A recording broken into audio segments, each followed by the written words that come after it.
I just want to say hello. My name is Sanita Fejzić. I'm Ottawa-based, and really it's unceded Anishinaabe territory. So unceded Anishinaabe territory-based settler, actually a refugee from Bosnia and Herzegovina turned immigrant, and just sort of awakening to my settler responsibilities. And I'm a writer. Today I'm going to be talking to Sherenté Harris, who's a two-spirit genderqueer teenager from the Narragansett tribe. Am I pronouncing that right, Sherenté? Very close, yes. Narragansett. Narragansett tribe. That's in the US. And we're going to talk about this amazing documentary that you're part of called Being Thunder. Yes. It was directed by French filmmaker Stéphanie Lamour. I'm going to talk to her tomorrow. But today, just like in the documentary, this is really a space to get to know you, to introduce you to Canadian settler public, I suppose, or Canadian broadly speaking. And it's all part of an Apartment 613 review of the Inside Out Film Festival, because I understand that Being Thunder is part of the Inside Out Film Festival this year. So I just want to begin by giving you an opportunity to introduce yourself, and then I'll ask you a few questions, and we'll talk about the film. All right. Askui kwasanamas ni tampawag na tasui Sherenté Harris. Hello, my friends. My name is Sherenté. I'm 20 years old, a citizen of the Narragansett Indian tribe in Rhode Island. We are the federally recognized tribe in Rhode Island, and I am also Niantic. I'm currently a student at Brown University and Rhode Island School of Design in their dual degree program, and I'm thrilled to talk about Being Thunder and being Two-Spirit, and what a journey my teenage years have been to now. Tell us a little bit about it. In Being Thunder, it opens with a ceremony, and I want to actually learn a little bit more. The filmmaking of it was just spectacular because it doesn't do any cuts. It's just there, and what it does is it invites the public to bear witness all the way, without any fast tracking or editing. And do you want to tell us a little bit more as an entryway about that ceremony, as an entryway into your own journey, of becoming and flourishing as yourself, as your true self? Yes. So it was very interesting watching the documentary because aspects of my life kind of flashed before me in this new sort of way. So that ceremony actually originally took place after the big protest that happens near the end of the film. And so it almost brought me into this kind of dream space, kind of feeling where you would jump back and forth. I'm 16, almost 17 in one scene, and then I'm 15 in another scene, which was very interesting for me as an Indigenous person, to think about time and these different things happening in that way. That ceremony was done between my family as Narragansett people and members, actually council members from the Pequot tribe. And that was after all of the controversy that occurred. And it was a ceremony to kind of heal all of that sort of antagonism and dissonance, and it was an opportunity to smoke the pipe of peace and to come back unified and healed and welcoming and accepting of our Two-Spirit people. And the whole reason why that happened was because so many people spoke out and told the powwow committee told, and it got all the way up to the tribal council of the actual nation, that this was not okay and that our two spirits absolutely deserve a place in our communities, and we need to accept them. And so I am very thankful that they reached out to my family and we were able to do that. I think ceremony is such a big part of uh, our life as Indigenous people, our daily life. Um, you can't go a day without um, being in relation to all the things that are gifts around you that are keeping you alive and well fed and healthy and happy. Um, so that was just another way of expressing that. Mhm. Yeah, and well, I'm gonna backtrack a bit. We're kind of beginning like the documentary, kind of in situ res, right? Right in the middle of in medias res, pardon me, right in the middle of the action. So just to give viewers a bit of a sense of what the documentary is about, this is your, I would say, struggle, your flourishing as well, to not just put it in negative terms, of being accepted in powwows to dance with the women. So as a two-spirit individual, you were confronted with some discrimination and a bit of injustice, and it's this struggle the documentary is about. So it begins with like you said, it's a bit disorienting. So it begins with a welcoming, a healing ceremony. It begins with the resolution. And I was Yes. just wondering if you could talk a little bit more about the powwow dance and your experience and that journey of decolonizing Mm, powwows, right? Because two spirit people always had a place pre-colonialism. So I was just yeah. wondering how, it looks like an internal struggle, but really it's a fight against colonialism and the heteropatriarchy that was imported Yes. by European settlers. Absolutely. So, powwow has always been a huge part of my life. A lot of times people will ask when Native people began to dance. And many people's answer, including my own, is that I was dancing before I was born in my mother's womb, when she would go out and dance in the circle. And then as babies being carried out in our mother's arms and dancing beside our fathers. And that's how we learn to dance, is by being in that circle and watching the elders dance before us.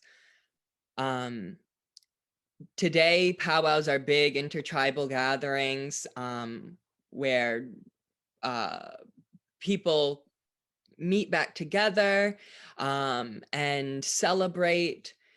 The word powwow actually comes from my people. The word powwow in our language means a medicine person. And our tribe holds the August meeting powwow, which has been happening for over 340 years at this point. It's the oldest recorded ongoing powwow in our nation. Um, and of course, many other tribal people have had similar events that have gone on for time immemorial. Uh, but that powwow originally was our green corn Thanksgiving. And like I said before, giving thanks for everything uh, each day. Uh, our people traditionally had these celebrations, these Thanksgivings throughout the lunar calendar. A Thanksgiving for the strawberry, when the strawberry blooms, a Thanksgiving for the green bean, Thanksgiving during the time when we tap the trees for maple sugar. And dance is a core component to many of our ceremonies. Uh, I was raised that when we dance, we're calling the spirits into motion with us. And so when we dance, it is always a prayer. And there are many different styles of dance. But when I came out as Two-Spirit, this person that exists as both being a man and a woman and somewhere in between, um, I realized that my dance would not be a true Thanksgiving if I was hiding who I truly was. And so I went from dancing in my father's style of dance to my mother's and began Fancy Shawl dancing. I also want to say that when we dance at powwows, this is not a historical reenactment as many people think. We are continuing our culture. And so the Fancy Shawl dance is actually one of the most contemporary dances that have taken hold intertribally among Indigenous people. And that dance was created around the time of the women's rights movement. And so I see it as a dance of liberation. And the original female dancers faced great backlash for dancing in this new style. And they persisted. And that is exactly what I wanted to do for my Two-Spirit brothers and sisters, that I think of my Two-Spirit cousins that danced when they were children and no longer dance because it's not a space where they can feel comfortable and accepted. And that is absolutely because of colonization. Uh, our people traditionally accepted Two-Spirit people, and Two-Spirit people played such an important role within our communities as bridging the divide between people. Our Two-Spirit people remind us to feel again, and recognize that we are all related, even the things that seem the most separate and opposite from each other. Um, and so in my language, I might call myself no Ashba, he who is effeminate, or that I am simply someone who is Nashawi in between.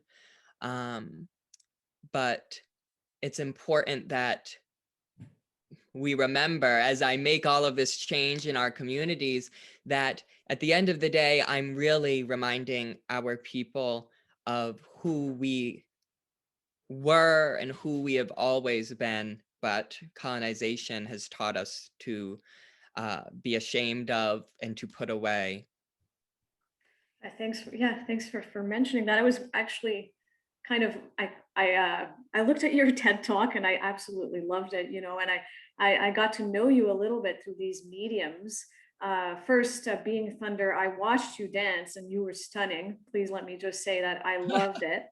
Thank It was you. amazing. You were just so in your element, and that part of authenticity that you were talking about, the being yourself and dancing as yourself, it was just really touching. I'm just really moved by by what you're telling me here.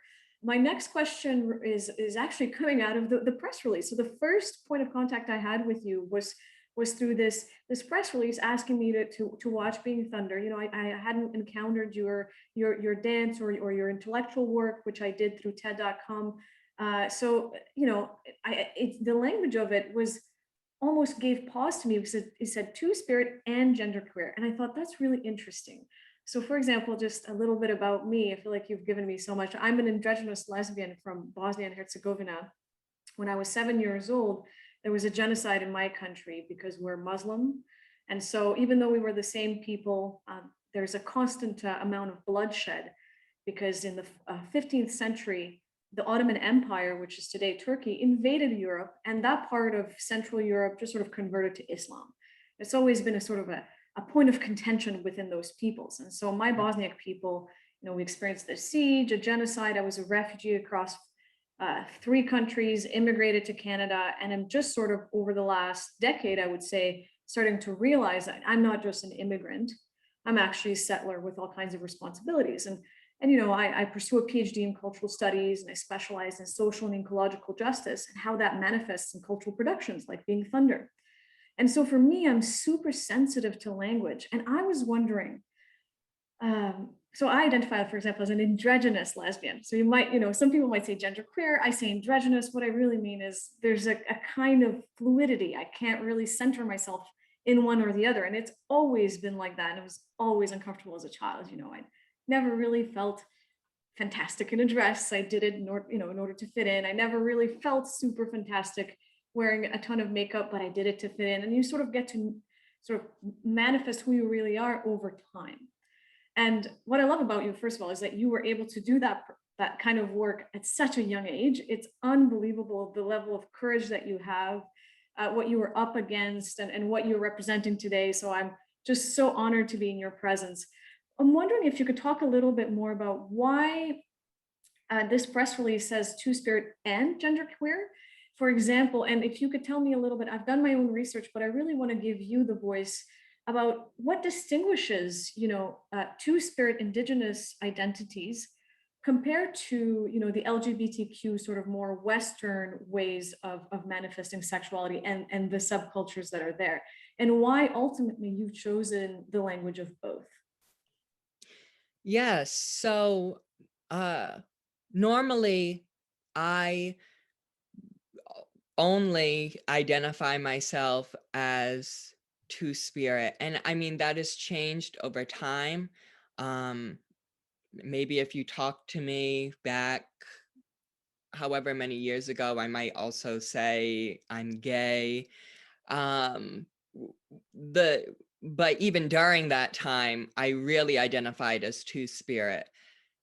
I think the big issue is that two spirit is such a foreign concept to the Western world that um, people need something to they need to break it down more and be able to categorize exactly what I'm talking about.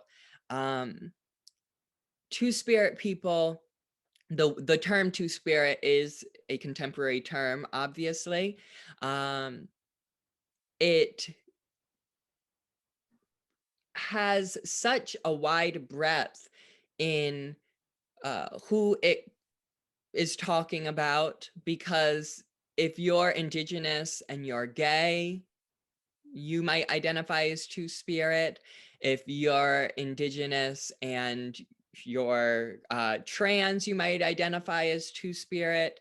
Um, and there really is no fine line between, you know, queerness and, that these things are separate from each other, but the experience of being someone who crosses the norm of what roles there are in any way, that those people then take on this sort of special in between sort of role, where they can women going out hunting with the men and don't take any husbands.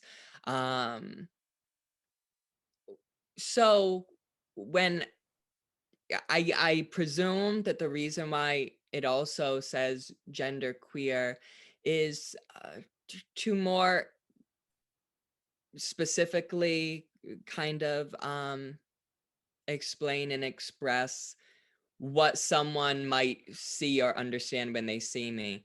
I mean, at the end of the day, I usually say that, I mean, I'm Sherente, um, and I I am uh I'm always me, but people might see me different ways. And my mother one day might call me her son, and another day might call me her daughter. Um, and I guess gender queer is one way of I guess communicating that.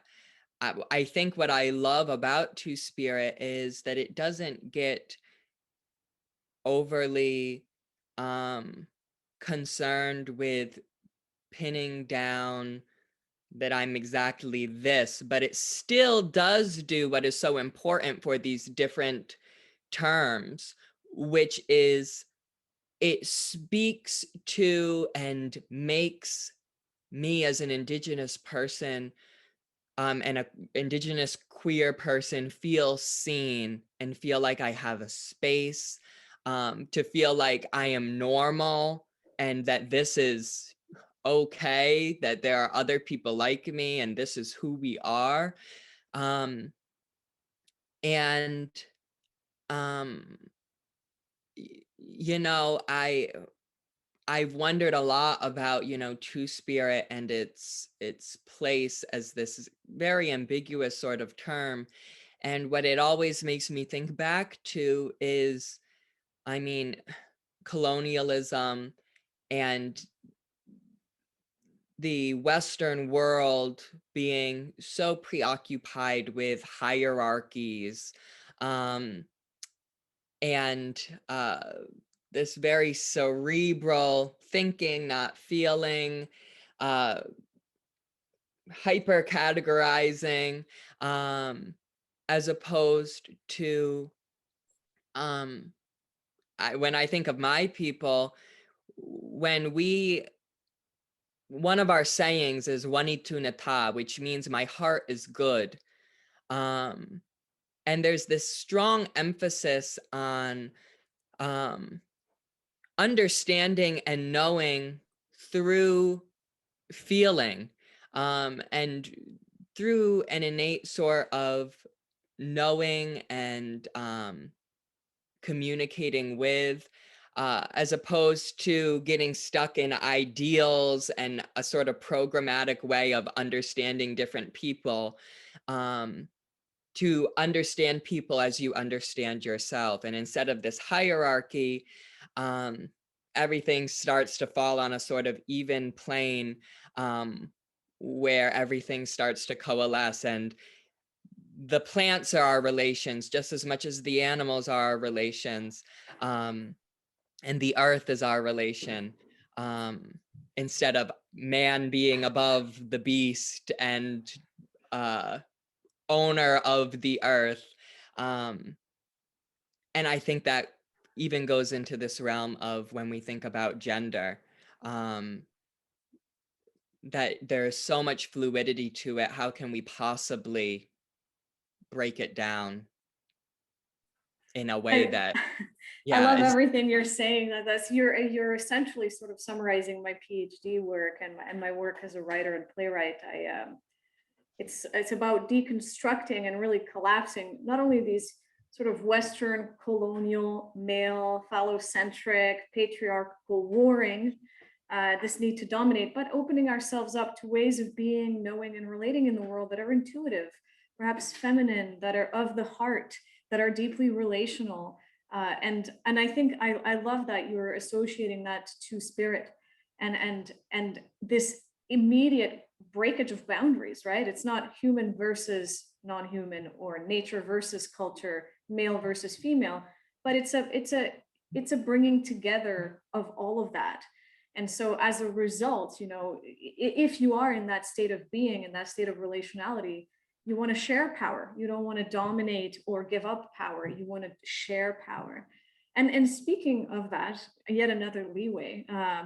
I wanted to ask, in terms of working with a French director who is not Indigenous, this is my assumption, please correct me if I'm wrong. How did the documentary come about? Were you approached? Did you approach her? How was it working with her with the gaze of someone who is, you know, I'm assuming white European. I haven't met Stephanie yet, so I'm not sure, but I was wondering if you could talk a little bit more about that kind of entering in relation with a European in a way that seems very poetic, very slow. I'm using words that will be part of the film review. Very poetic, very slow, very intimate, kind of weaving a relationship between a two-person Indigenous, between a two-spirit Indigenous person and what I'm assuming is a, you know, cis white woman from Europe. What was that kind of bringing together like for you? You can approach this question from any angle that you'd like. it was a wild ride. I was first contacted by Stephanie via, I think it was email, and she actually might have reached out to my grandmother first. She somehow had found videos of me, different work that I had been doing. I feel like as Indigenous people, it's um, it sometimes is like you don't choose to be an activist, but just living your life causes you to be called an activist. Um, and so she heard of what I was doing in my tribal community. Um, she was really interested in telling the story of Indigenous people in the Eastern Woodlands on the East Coast, because so often when people think of Native Americans, they think of Native Americans out West. And part of that is because our history here, we are the people of some of the earliest contact. The Narragansett were in contact with Verrazano back in the 1500s. One of the earliest accounts, if not the earliest, in the United States. And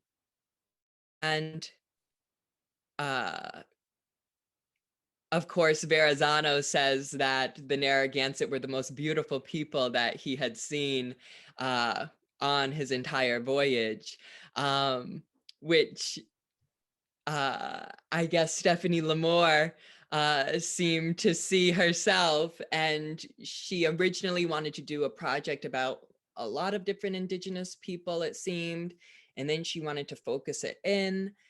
And it just so happened that during that time, I decided that I wanted to start Fancy Shawl dancing, and this whole sort of journey kind of opened up. It was, so I think that was probably a big thing that Stephanie wanted to show during the film, was that probably that Indigenous people are people like anyone else. But I mean, Stephanie was an absolute love. She was so eccentric and wonderful and funny. And I think because of the distance, it was a little bit difficult because she wasn't always around timing certain things. Like, and I think that speaks to, you know, Indigenous people. So often we want our stories to be told, and so absolutely we wanted this story to be told, and I'm so glad that this story was told. But I still feel as though we need to be telling our stories as well, because I mean, the film is incredible, but there are, of course, it is not my film, my, you know, how I might tell the story. It's how an outsider looking in sees this story. And so that was really interesting, even going through watching initial teasers of film as things were going on, as filming was still happening, that the way that we see ourselves and might depict ourselves was very different from how other people would. And I think they're just different ways of approaching the same story.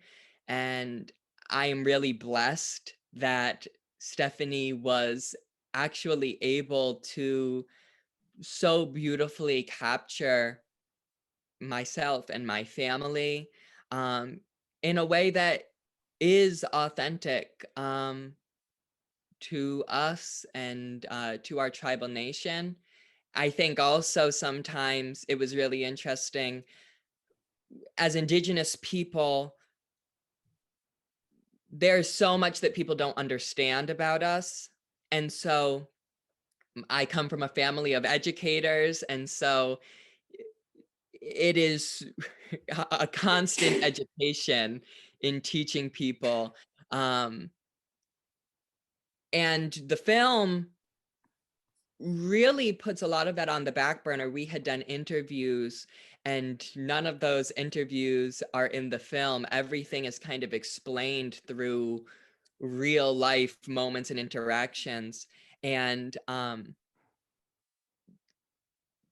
mean, it was really interesting for me, as someone who is constantly having to explain. At the powwow, there's one scene where people are shaking hands.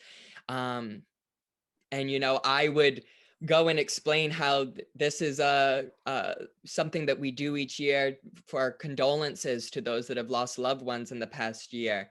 But you can see that moment without needing all of that explanation.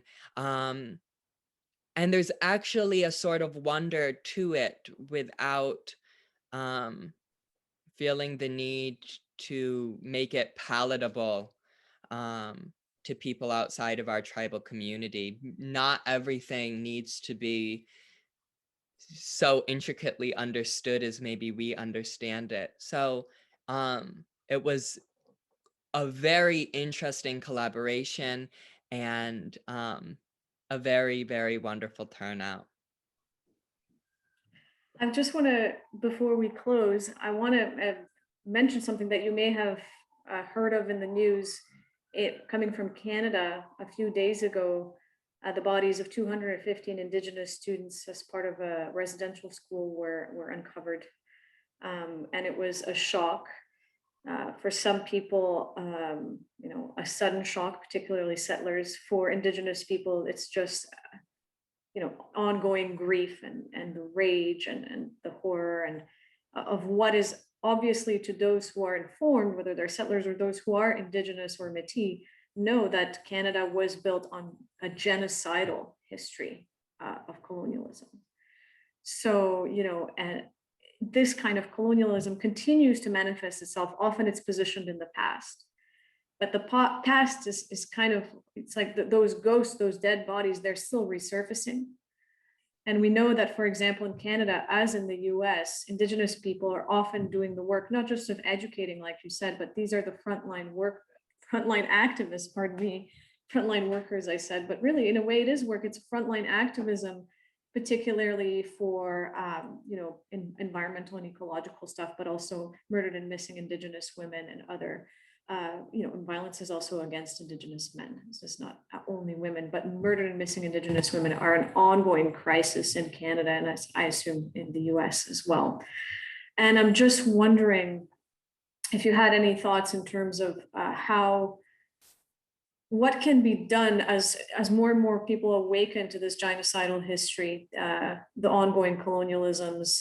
What kind of alliances can we make? You know, it's a very tough question to ask because, you know, even when I think about it myself, you know, work through art, work through intellectual work, protests. But how do you protest? You know, major companies like Enbridge in Canada were creating pipelines through Indigenous land, polluting Indigenous waters, that's then sending toxins, killing children through cancer. You know, there's different kinds of killings, right? There's the slow deaths, there's the killings of the lands.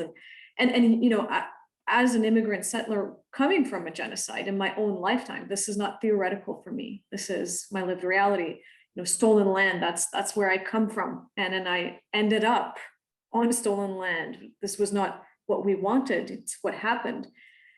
What do you, if you, in terms of the alliances you'd love to build, what is it that you'd like to see from your perspective as an Indigenous youth? What are the strongest ways that we can stand with and be in alliance with Indigenous frontline activists such as yourself? That was a question that I was actually just asked yesterday while I was giving tours at the Tamaquag Museum. Um, And it was asked to me after I had gone through actually talking about similar stuff. Narragansett people were also sent to residential schools, which many people in Rhode Island, our home state, do not know. And there was also a long history of relocation and Indigenous Narragansett children being forcibly indentured um, for no reason. And other than to erase us culturally and kill the Indian, save the man, so to speak. Mhm. When I think about combating this kind of stuff, because this is history, but it comes all the way to our present day and is tied to the fact that back during revolutionary times, which students don't really learn about Native people in America during the Revolutionary War, but our people were called the poor of the village, not because we were actually poor, but because we were still living in our traditional homes and we're owning our land communally. And, you know, today, our people, because of what was done to us, being forcibly indentured, and all of these other atrocities, which was basically slavery, we are now 5 times below the average for poverty in Rhode Island. We're 3 times below every other ethnic and racial minority. We are invisible in our own communities where our children go to school and our boys are bullied so severely they cut their hair off, and the teachers have no cultural competency training to deal with it. The students are taught a history that almost justifies Rhode Island being stolen from our people by saying that Roger Williams was the friend of the Narragansett, and these whole sorts of narratives that happen everywhere. And so the ways that you can combat this is bringing Indigenous perspectives into whatever work you're doing. Thinking of the Indigenous people where you are, and learning about the current day issues that are tied to this history. If people don't know that our tribe, for instance, tried to build housing on our reservation for our elders, and the town worked to cut the water and electric so that no one could live in those houses because they did not want our tribe to be self-sufficient in any sort of way. This was recent history. Pollution in our waters on our reservation land. I think simply being aware of these issues and telling everyone you know about these issues is a first major step, because we are invisible as a starting point. And that's something easy that everyone can do. So doing that and acknowledging the people and the issues that they still face as a result of your occupying their homelands, and voting. You don't even need to protest, just go and vote, and not just for presidential or high up positions within your nation's government, but also local leaders. Thinking of your towns and your cities, finding the Indigenous people in your communities, as hard of a task as that might seem to a lot of people, and being in discussion with them as to what they need for support. And I think also emphasizing our children, our young people, and making sure that they know the history of Indigenous people, because I say that Indigenous history is American history. Indigenous history is Canadian history. It's Mexican history. You cannot sever the Indigenous peoples from these nations that have taken over today. So it's all in the hands of our youth. I love that. It's all, the future is in the hands of Indigenous youth. It's very beautiful. We'll leave it on that. And I invite everybody who's watching this interview to check out Being Thunder. It's going to be on the Inside Out Film Festival. I'll put the dates with the reviews. And again, thank you so much, Sherente, for taking this time to chat with me. I am so honored to have met you. I am just incredibly inspired by your energy, your zest. And you are very beautiful, and I mean, you must be so proud, and your people and your mother and your tribe of everything you're doing. And I just want to kind of spread the light for you. So I hope that people watch this documentary and also your TED Talk, which I'll be posting as well, because it's just so remarkable. And it's nice to meet you're only 20 years old, but of course, you're already at a TED Talk because you have the conceptual maps and vocabulary and sophistication to talk about all these systems of power that have come together to create these injustices that are not necessarily, they're definitely not the product of tribal kind of politics or disjunctions, but rather they're the product of historical, colonial, ongoing violence. That you are bringing these healings to your tribes. And it's just so amazing to hear you do that work, to watch you dance, and to listen to you. Thank you so much, and have an amazing day. Katabataj, thank you. Take care. Bye.